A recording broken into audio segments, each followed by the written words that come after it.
Bon mardi les pirates, j'espère que vous allez bien parce que moi ça va bien. Le mardi c'est veille de sortie de formation, donc je me régale. Presque autant que le vendredi, c'est jour à 19h de live, hein.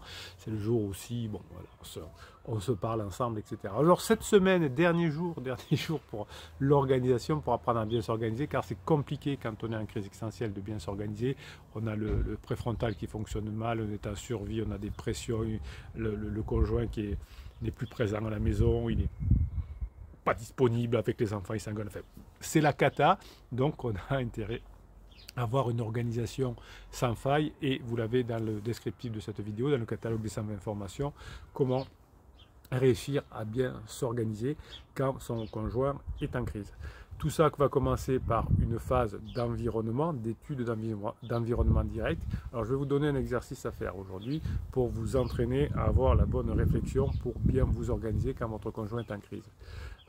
Imaginez que vous êtes assis à votre bureau, vous prenez un papier, vous prenez un stylo, vous notez tout ce qui se trouve autour de vous et vous allez vous dire à quoi ça sert.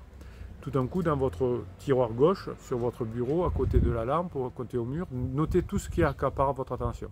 Il y a certainement quelque chose que vous n'aviez pas rangé, quelque chose, un cadre que vous n'aviez pas vu, quelque chose que vous auriez aimé faire. Eh bien, il est possible, donc là on est dans le détail, hein. Vous êtes focalisé sur, par exemple, un mot que vous a dit votre conjoint en disant je t'aime plus, c'est fini, je ne reviendrai pas, etc. Donc là, vous ne pouvez pas bien vous organiser parce que vous êtes sur un détail. Et puis, il est également possible d'adopter une représentation par l'altitude qui évalue l'importance attachée à une problématique. Vous allez faire cet exercice, donc soit le bureau, là je vois toutes les choses, mais je ne peux pas faire grand chose, je suis limité, je suis assis sur ma chaise, je peux juste ranger un truc, ou alors tout d'un coup je prends avec Cerise, pour ceux qui arrivent sur cette chaîne, Cerise est une des pirates, et qui, on lui a donné la mission de conduire l'hélicoptère pour monter en altitude, hein, pour voir les choses de haut. Et donc l'exercice de l'altitude de 5000 mètres correspond à des projets concrets, hein, qui vont nous aider à avancer beaucoup plus vite. De là-haut, on voit beaucoup mieux. L'altitude de 10 000 mètres va concerner encore plus haut. Donc par exemple, si on prend notre bureau, l'altitude de 5000 mètres correspond à des projets concrets, parce que ça, par exemple, ça pourrait être remplacer mon ordinateur. Ah, c'est déjà plus que ranger un dossier et le mettre dans le tiroir. L'altitude de 10 000 mètres, c'est encore autre chose. C'est un domaine de responsabilité. Est-ce que je vais embaucher quelqu'un? Est-ce que je vais licencier quelqu'un? Quelles sont les décisions que je vais prendre? Donc vous voyez que d'abord je rangeais le dossier, ensuite est-ce qu'il ne faudrait pas que je change d'ordinateur, ensuite quelle est la politique des ressources humaines de ma boîte par exemple. Ensuite, je peux passer aux 15 000 mètres d'altitude avec des projets à réaliser dans le futur. Est-ce que je vais utiliser, je sais pas moi, l'intelligence artificielle? Est-ce que je vais rester dans le même secteur d'activité? Est-ce que je vais, je sais pas, me mettre au sport dans mon domaine personnel? Est-ce que je vais pas avoir le désir de faire un marathon? Et là, il faudra que je m'y entraîne. Comme récupérer mon couple, c'est quelque chose qui va demander du temps. Et puis vous avez encore un peu plus haut, à 20 000 mètres d'altitude, là l'hélico de Cerise commence à pédaler un petit peu. Et là on est dans des projets de très long terme, votre vie professionnelle, qu'est-ce qu'on va faire dans les 5 ans, etc. Et puis vous avez 25 000 mètres, hein. Là on ne peut pas y aller en hélicoptère, enfin je crois pas. Et, enfin, vous me corrigez en commentaire si on peut y aller. Et là c'est un peu le sens de sa vie, hein.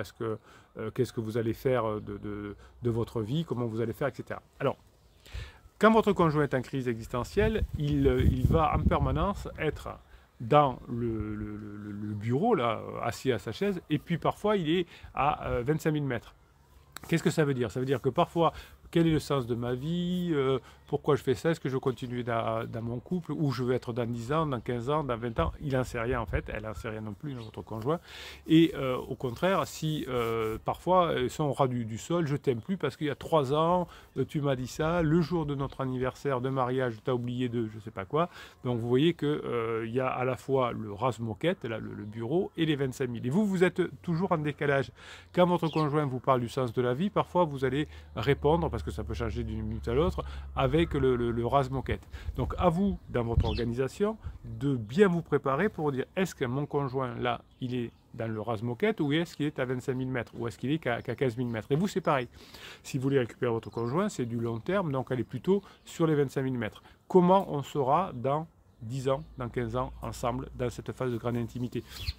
Je vous ai plusieurs fois raconté cette histoire qui m'est arrivée en discutant avec une dame de 80 ans qui me disait: c'est intéressant Bruno, qu'est-ce que vous faites? Alors bon, je raconte, et il me dit: ah ben oui, moi avec mon mari, à un moment donné ça allait mal, on a failli se séparer, finalement ça s'est bien terminé, et puis son mari malheureusement était décédé quelques années avant, mais ils ont fini leur vie ensemble.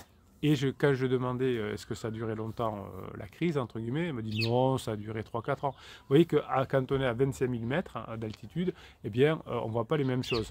On voit, je ne sais pas si quand vous êtes en avion, moi j'adore faire ça quand on est en phase d'atterrissage, quand on arrive sur Paris notamment, on voit quand on arrive le soir vers 20 h, là, l'hiver, quand les gens rentrent chez eux, ou 19 h, quand les personnes rentrent chez eux, on voit des fourmis, là, enfin, des colonnes de fourmis, c'est les voitures qui rentrent sur des chemins, on voit des champs où il n'y a rien autour, et puis des colonnes de fourmis comme ça. Donc comme je suis à 25 000 mètres, là du coup je suis à, je sais pas, 3 000 mètres, j'en sais rien, ou 5 000 mètres, eh bien on voit on voit le monde tout à fait différemment, puisqu'on voit que les personnes emploient le même parcours, etc. La personne qui est bloquée dans sa voiture dans un embouteillage ou en train de rentrer chez elle voit le monde tout à fait différemment. Elle pense à la sécurisation, son pavillon, sa femme, ses enfants, etc. Et puis moi je suis en train de penser à toute l'organisation du monde. Donc quand vous voulez récupérer votre conjoint en crise, il va falloir que vous vous habituiez à vous positionner toujours dans les 25 000 mètres, hein, pour vous dire qu'est-ce qu'il est possible de faire. Et ça vous permettra ainsi d'extérioriser, Bruno se calme, toutes ces pensées. Vous pouvez même les écrire, car l'écriture est un moyen de sortir une idée de sa tête afin de faciliter la réflexion d'autre chose. Souvent, vous écrivez sur le groupe Facebook ou en commentaire de ces vidéos. Je vous rappelle que le groupe Facebook, vous le retrouvez en descriptif de cette vidéo sous le catalogue. Idem, vous retrouvez le groupe Telegram. Ou là, le groupe Telegram, toujours vous avez le lien en descriptif de cette vidéo, c'est le centre névralgique des pirates. Là, je vous mets le plus d'informations, des textes, des audios, des vidéos, je réponds à vos questions, etc. Et souvent, on voit en Facebook des personnes qui écrivent pour raconter leur mal-être. Et quand ils ont fini d'écrire, ben, ils sont un peu soulagés, mais ça ne dure pas très longtemps. Donc je leur conseille d'écrire, hein, comme je viens de vous le dire là, avec un papier et un stylo, mais aussi de détruire, hein, comme ça c'est plus efficace. Et ensuite de passer à une action. Quand vous allez chez un psy, vous parlez, ça vous fait du bien, mais quand vous êtes sorti le lendemain ou le surlendemain, c'est pareil parce que vous n'avez pas de champ d'action. Donc là, nous, quand on fait une formation, on a un comment avec un champ d'action qui permet de faire de mieux se sortir. Donc dans la formation de cette semaine sur l'organisation, hein, vous allez apprendre à vous organiser, surtout si votre conjoint est en crise, et vous allez apprendre, pour prendre les bonnes décisions d'organisation, vous mettre à 25 000 mètres d'altitude. Si vous vous mettez même à 5 000 mètres, vous pouvez faire des erreurs. Par exemple, j'avais un coaching, quelqu'un qui m'a dit ben, j'ai réfléchi et finalement avec ma femme, je lui ai proposé qu'on fasse une semaine sur 2 à la maison et l'autre quitte le domicile. Ben, ça ne marche pas. Et ça marchait, elle me dit non, c'est encore plus séparé. Et moi, je ne suis pas où aller, donc ça ne me va pas. Donc, on a pris des décisions de 5 000 qui ne fonctionnent pas pour une décision de 25 000. C'est-à-dire qu'être en couple, il faut être en altitude de 25 000 parce que c'est vraiment des projets de long terme. Donc, dans l'organisation, vous allez apprendre à avoir un raisonnement, hein, sur une idée de 25 000. Cette organisation va vous permettre de passer à l'action, parce que ce qui vous fait le plus souffrir, c'est quand vous avez quelque chose dans votre tête, que vous ruminez, hein, et que vous ne faites rien pour vous rapprocher de la solution.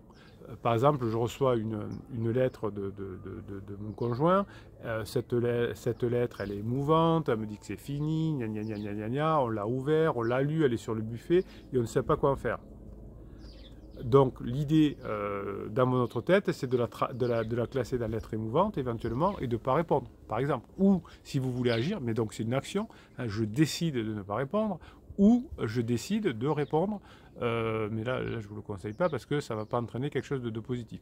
Si votre conjoint vous dit est-ce que tu as lu la lettre, oui je l'ai parcourue, quand c'est que tu es disponible pour déjeuner pour en parler. Vous en faites une façon de passer un bon moment ensemble, cette lettre émouvante, même si au départ elle est négative. Si vous avez décidé de vous en servir pour passer un bon moment, vous allez faire une action. Si vous avez décidé de la classer en disant je n'y réponds pas, c'est une action aussi. Donc l'organisation que vous allez mettre en place grâce à cette formation va vous permettre de passer à l'action. C'est l'action qui vous permet de récupérer votre conjoint et c'est l'action de court terme, l'action Bruno, pas l'action de court terme des 5000, mais même pas celle encore moins celle du bureau, mais celle des 25 000. Qu'est-ce qui va faire que je vais me rapprocher de ce bonheur que j'aurai dans 10 ans. Donc la clarification de vos idées grâce à cette méthode de formation va vous permettre finalement de reprendre toutes les idées que vous avez notées. Je vous ai demandé de noter toutes vos idées, même les plus saugrenues, quand vous avez besoin de répondre à un problème d'organisation. Et ensuite de trouver les idées qui vont vous rapprocher le plus, non pas de votre conjoint à court terme, mais de votre conjoint à long terme. C'est cette clarification dans la boîte d'entrée là qui est dans votre étape, dans votre tête, qui va vous permettre, pardon Bruno, on se calme, de trouver les bonnes étapes, les bonnes actions pour se rapprocher de son conjoint. Lorsque vous avez une idée que l'on peut mettre en action, une idée que j'appelle activable, eh bien vous allez déterminer est-ce que cette action activable, elle va vous rapprocher de vos objectifs ou pas. Si c'est pour balancer ce que j'ai envie, c'est ce que j'ai le cœur sur mon... si c'est balancer à mon conjoint, oh Bruno, mais c'est pas possible de mal parler comme ça.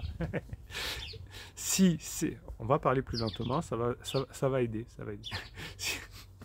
Si vous dites à votre conjoint tout ce que vous avez sur le cœur sans filtre, ça va vous faire du bien que sur le moment, pas sur le long terme. Donc c'est quelque chose, c'est une action qu'on ne va pas mettre en place. Donc il y a un piège fréquent, c'est vouloir résoudre un problème d'un seul coup en mettant en place une solution globale. Le silence radio, la lettre magique, le suis-moi, je te suis, on oublie. Hein, évitez de tomber dans ce piège fréquent quand vous vous sentez mal, quand vous êtes en souffrance, de mettre une action trop globale. Dans l'organisation que vous allez mettre en place pour récupérer votre conjoint, c'est une action de long terme. Vous allez essayer de ne pas mettre une solution globale, mais une solution adaptée, hein, qui s'adapte à chaque situation. Aujourd'hui, votre conjoint est en down, eh bien, vous faites une forme de silence radio, c'est-à-dire que vous avez juste un contact moelleux, vous avez quand même le contact par le silence radio, mais moelleux.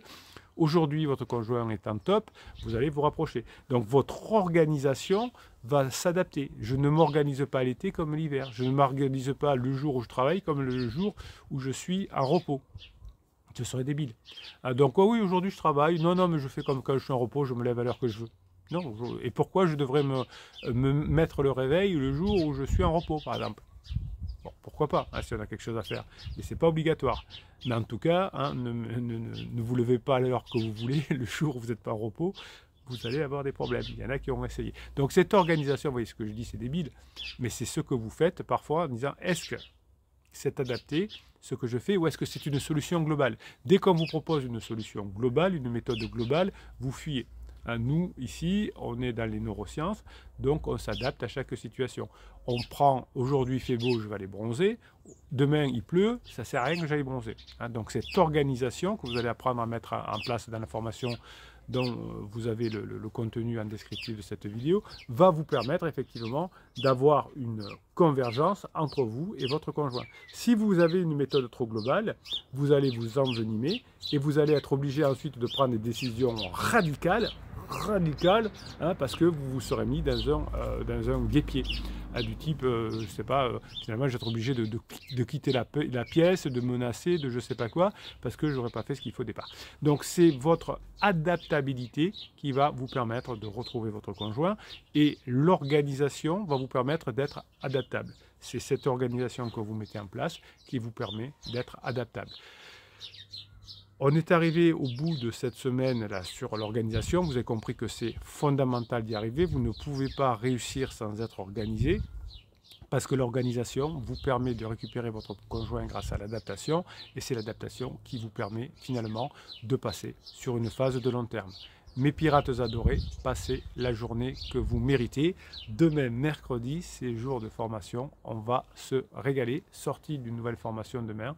Et oui, je sais que vous êtes des pirates qui aiment travailler. Je sais que vous avez compris que vous allez récupérer votre conjoint si vous avez plus de connaissances et plus de zones de confort. Évidemment, ne sortez pas de votre zone de confort si vous n'avez pas les connaissances. Si vous avez un coach qui vous dit sortez de votre zone de confort, vous fuyez, hein, c'est trop dangereux. C'est comme si vous sautiez au milieu de la mer dans une tempête sans savoir nager. Ouais, sortez de votre zone de confort, vous allez couler.